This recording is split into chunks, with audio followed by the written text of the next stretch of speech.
మంతా తుఫాన్ యావత్ ఆంధ్ర రాష్ట్రాన్ని వారం రోజుల నుంచి తమ ప్రాణాలు గుప్పెట్లో పెట్టుకునేలా చేసింది. ఏమండోయ్, అందరికీ నమస్కారం అండి. నేను మీ తెలుగింటి అబ్బాయి పిఠాపురం. ఈ మంతా తుఫాను యావత్ ఆంధ్ర రాష్ట్రం మొత్తం మీద ఒక వంతు అయితే మా కాకినాడ జిల్లాకి సంబంధించి తీరం కాకినాడ జిల్లాలోనే దాటుద్దని చెప్పిన వచ్చిన వార్తలు ఒక ఎత్తు.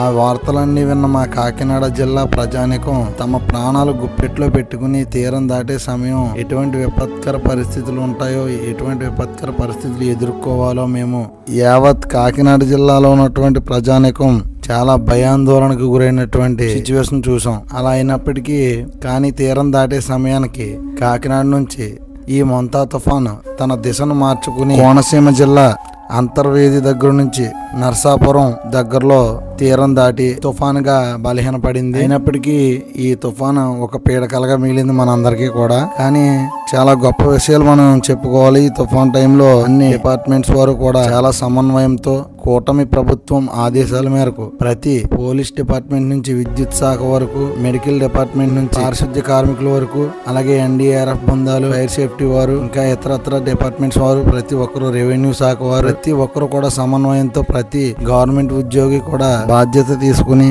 అందరూ కూడా ఈ విపత్కర పరిస్థితిని ఎదుర్కోవడానికి మేము సైతం అని చాలా ధైర్యంగా నిలబడి దీన్ని జయించాం మనం. ఈ తుఫాన్ అయితే మనకి ఇక్కడతో బలహీన పడింది. దాని ఎఫెక్ట్ ఇంకా ఈ రోజు సాయంత్రం వరకు కొంచెం మనకి వర్షాలు అయితే ఉంటాయి. కానీ తీరం దాటి మనకి తుఫాన్ అయితే మన కాకినాడ జిల్లాకైతే పెనుముప్పు తప్పిందని చెప్పుకోవచ్చు. ఇదండి సంగతి. ఈ తుఫాన్ గురించి మీ మాటల్లో ఒక కామెంట్ రూపంలో తెలియచేయండి. ఈ తుఫాన్ వల్ల మా పరిసరాల్లో అయితే ఎటువంటి ప్రాణ నష్టాలు జరగలేదు, కానీ భారీగా పంట నష్టాలు అయితే జరిగాయి. వాటి మీద కూడా నేను మరొక వీడియో రూపంలో మీ ముందుకైతే తీసుకొచ్చే ప్రయత్నం చేస్తాను. ఉంటానండి. నేను మీ తెలుగింటి అబ్బాయి పిఠాపురం.